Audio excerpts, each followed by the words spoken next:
बिस्मिल्लाहिर्रहमानिर्रहीम। आज हम देखेंगे जी लास्ट टॉपिक जो है ये चैप्टर का, जो कि है मैकेनिज्म ऑफ एवोल्यूशन के एवोल्यूशन कैसे होती है। इसकी दो तरह से है, एक नेचुरल सिलेक्शन और एक artificial selection. First of all हम देखेंगे नेचुरल सिलेक्शन, ठीक है। इसका मतलब होता है कुदरती चुनाव, कि कैसे जो कुदरत है सिलेक्ट करती है। इसके लिए एक इंपॉर्टेंट टर्म है वेरिएशन के सिलेक्शन का ऐसा तरीकाकार कि जिसके अंदर कुदरत जो है वो वाली वेरिएशन को सिलेक्ट करती है जो इन्वायरमेंट के साथ बहुत फिट होती है, ठीक है। तो बेटर जेनेटिक वेरिएशन, और वो वेरिएशन क्या हो सकती है, मोर्फोलॉजिकल भी हो सकती हैं, फिजियोलॉजिकल भी हो सकती हैं, by functional, by structure, by others become more common in successive generation. एक नस्ल से दूसरी नस्ल किसी भी पॉपुलेशन के लिए वो जो सिलेक्शन कुदरत करती है उसको हम बोलते हैं जी नेचुरल सिलेक्शन ऑफ पॉपुलेशन, ठीक है। इसके लिए एक वर्ड इस्तेमाल करता है फिटनेस, मुताबिकत, ठीक है। फिटनेस मीन का मतलब क्या है कि किसी भी जानदार की वो कोई भी जो क्या कर सकती है, जो सरवाइव बच सकती है और रिप्रोड्यूस आगे पैदा कर सकती है। तो माहौल के मुताबिक में फिटनेस रखना जानदार के लिए इंतहाई जरूरी है। जो फिटनेस रखेगा वही आगे बरकरार रखेगा, और जो ऐसा नहीं होगा वो हदफ हो जाएगा, खत्म हो जाएगा, फिनिश हो जाएगा, ठीक है। अब इसके लिए कुछ दो चीजें कि फेवरेबल और अनफेवरेबल वेरिएशन। भाई जो माहौल के मुताबिक अच्छी होंगी तगैयरात वो आगे ट्रांसफर हो जाएगी, और जो अनफेवरेबल होंगी वो आहिस्ता आहिस्ता क्या हो जाएगी, खत्म हो जाएगी। अगर फॉर एग्जाम्पल वन जनरेशन में है, उसमें खत्म नहीं हुई, उससे अगली में खत्म हो जाएगी, उससे अगली में खत्म नहीं हुई तो नेक्स्ट में खत्म हो जाएगी। एक वक्त आएगा कि वो मॉडिफाइड हो जाएंगी, उनके अंदर एवोल्यूशन आ चुकी होगी नेचुरल सिलेक्शन से।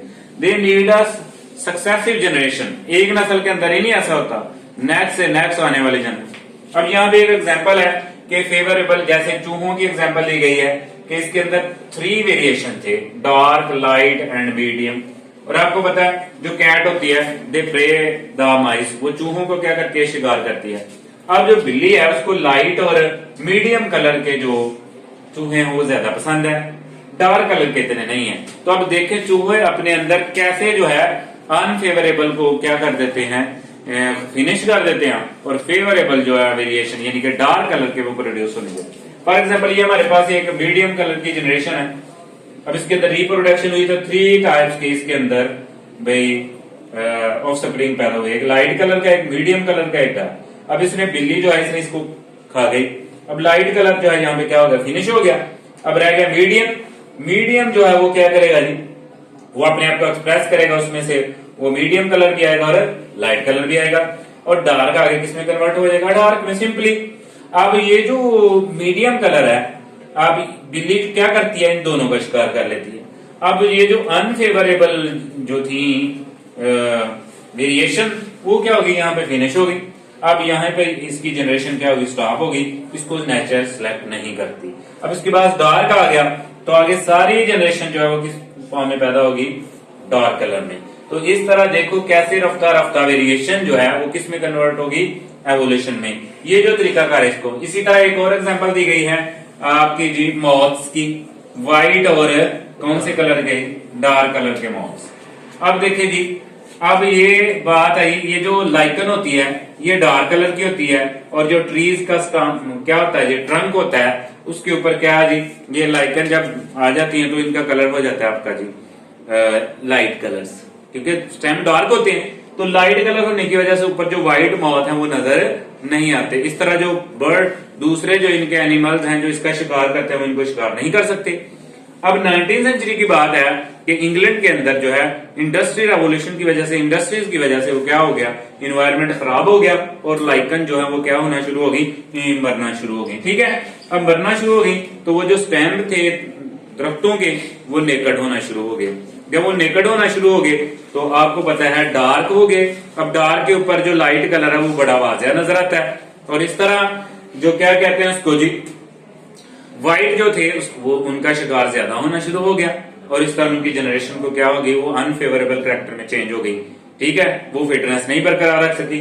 आहिस्ता आहिस्ता उन्होंने मॉडिफाइड करके वही जो आपके व्हाइट कलर के मॉथ से पतंगे थे वो किसमें कन्वर्ट होके डार्क कलर में। अब स्टेम के ऊपर जब डार्क कलर के ऊपर डार्क होगा तो वो इतना ज्यादा नजर नहीं आएगा। तो देखो किस तरह नेचर जो है, कुदरत जो है वो क्या करती है जी, एवोल्यूशन क्रिएट करती है जिसके अंदर फिटनेस होती है, और फिटनेस के अंदर वो वेरिएशन जो फेवरेबल होता है वो आगे पास होता जाता है, जो अनफेवरेबल होता है वो 1-2 जनरेशन के बाद क्या हो जाता है, फिनिश हो जाता है। क्योंकि नहीं तो जो स्पीशीज है वो भी एग्जिस्टेंस हो सकती है, नापैद हो सकती है या इंडेंजर्स हो सकती है। इसलिए लिहाजा वो उसके लिए क्या करती है जी कुदरत, उसके अंदर फिटनेस पैदा करती है।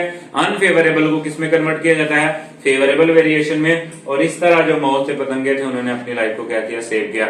और चूहों ने भी कैसे किया कि अपनी जनरेशन के अंदर वेरिएशन लाई। जो लाइट कलर थे वो पहले फिनिश हो गया आस्ता आस्ता, अब रह गए मीडियम। तो बिल्ली जो थी मीडियम का शिकार करना शुरू हो गई। तो अब उन्होंने क्या कहा जी, एक वक्त ऐसा आया कि उससे जो नई जनरेशन पैदा उसके अंदर लाइट भी थे, मीडियम भी थे। अब बिल्ली ने लाइट भी खा लिया और मीडियम भी खा लिया। अब उनकी जनरेशन बिल्कुल क्या हो गई, फिनिश हो गई। अब डार्क जो है वो आगे एक्सप्रेस नहीं कर रहे थे। वो क्या किया, उन्होंने म्यूटेशन किया और वेरिएशन लाई। और वेरिएशन जो थी उनके लिए फिट थी एनवायरनमेंट के अंदर। ये था सारा natural selection, mechanism of evolution. आ गया बेटा जी आर्टिफिशियल। आर्टिफिशियल जो टर्म है ये पहले एक पर्शियन साइंटिस्ट था जिसका नाम था अबू रेहान बिरानी। ये 11वीं सेंचुरी के अंदर, ये जो आपको पता ही है डार्विन आया था, उसने भी नेचुरल सिलेक्शन की बात की थी। रीजन कि वो वाली चीज जो फिटनेस रखती है, जैसे जिराफों की एग्जांपल दी गई थी उन्हें कि वो जिराफे जो क्या करते थे अपने लेग्स को और अपनी गर्दन को यूज करते थे किसके लिए, खुराक के लिए। क्योंकि माहौल के अंदर क्या है जी, खुराक की क्या आ गई, कमी आ गई। उसकी वजह से उन्हें फिर दरख्तों से क्या करने पड़े, लीव्स खाना शुरू कर दिए। और वो वाले जिराफे जो अपनी गर्दन का और फुट्स का सही इस्तेमाल किया था, उनकी गर्दन भी लंबी होगी और लेग्स भी क्या होगी, लंबी होगी। और वो आहिस्ता आहिस्ता अगली जनरेशन के अंदर क्या होगी, कन्वर्ट होगी। और जो क्या कहते हैं उसको जी, जिन्होंने ऐसा काम नहीं किया वो आहिस्ता आहिस्ता क्या हो गए, डेथ हो गई, वो मर गए। इसी तरह जैसे कहते हैं जी सांप था, उसकी पहले क्या थी, लेग्स थी, उसने रेंगना शुरू कर दिया और आस्ता आस्ता उसकी लेग्स क्या हो गई जी, फिनिश हो गई। ठीक है, ये सारे का सारा क्या था जी, डार्विन ने कुछ इसके लिए, जिसके अंदर उसने डिफरेंट बुक्स भी लिखी थी on the reason of natural and natural selections. ठीक है, अब इसका लिए दूसरा वर्ड जो इस्तेमाल किया जाता है उसको बोलते हैं सिलेक्टिव ब्रीडिंग, यानी कि खुद इंतखाब करना। अब ये इंटेंशनल ब्रीडिंग होती है बिटवीन इंडिविजुअल, एक ही इंफराद जो है फॉर सर्टेन ट्रेड, मखसूस ट्रेड्स के लिए हम जो दानिस्ता तौर पे जो हम क्या करवाते हैं, ब्रीडिंग करवाते हैं, उसको हम क्या बोलते हैं जी, आर्टिफिशियल या कॉम्बिनेशन ऑफ ट्रेड्स। अब इसका क्या मतलब है भाई, वो खूबी जो इंसान को पसंद होती है उसको सिलेक्ट किया जाता है और उसको कोशिश की जाती है नेक्स्ट जनरेशन के अंदर क्या किया जाए, ट्रांसफर किया जाए। इसके लिए दो बड़ी important, desirable character and less desirable character. भाई जो डिजायरेबल करेक्टर है जानदारों के अंदर उनको आगे बढ़ाना, और जो लेस डिजायरेबल है उसको डिस्करेज करना। ठीक है जी। अब फॉर एग्जाम्पल यहाँ पे एग्जाम्पल ये वाला जो तरीकाकार है ये रेवोलाइज हुआ एग्रीकल्चर के अंदर और लाइफ स्टॉक के अंदर। हम देखते हैं इसकी, हम अगर हम इस ये तरीकाकार अपनाए एनिमल्स के अंदर, ठीक है, लाइफ स्टॉक के अंदर, तो इसको हम बोलते हैं ब्रीड। वो नस्ल कहते हैं ये बड़ी अच्छी ब्रीड की गोट है, ये बड़ी अच्छी ब्रीड की गाय है कि ये ज्यादा दूध देती है, ये फ्रीजियन है, ठीक है, ये जर्सी गाय है। तो वो इसका मतलब है वो डेवलप की गई है आर्टिफिशियल सिलेक्शन के जरिए। ठीक है जी। कल्टीवर्स या वैरायटीज, अगर यही काम हम प्लांट्स के अंदर करें तो उसके लिए हम करते हैं जी कल्टीवर्स का इस्तेमाल करते हैं। देखते हैं हम एग्जांपल इसकी कल्टीवर्स की इसकी। जैसे शीप एक डेवलप की गई जिससे हमें ज्यादा क्या हासिल हुई, वूल। तो वूल क्या है, डिजायरेबल करेक्टर है, बाकी हमने करेक्टर को क्या कर दिया, एलिमिनेट कर दिया। अब गोड जो है उसको हम मकसद हुआ मीट, तो मीट जो है वो क्या हमारा डिजायरेबल करेक्टर है।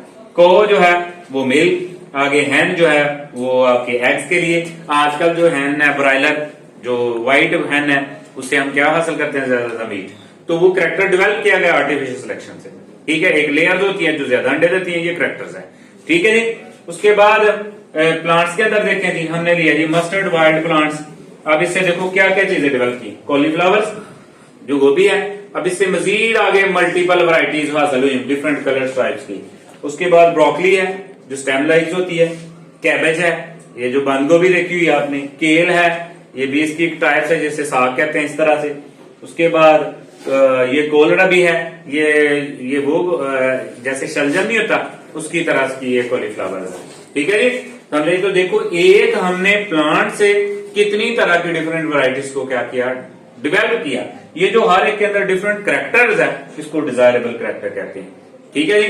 तो आर्टिफिशियल सिलेक्शन जो है ये बड़ी ही बेनिफिशियल है, किसके अंदर, एग्रीकल्चर के अंदर और लाइफ स्टॉक कहते हैं एनिमल वगैरह, ठीक है, इनके अंदर।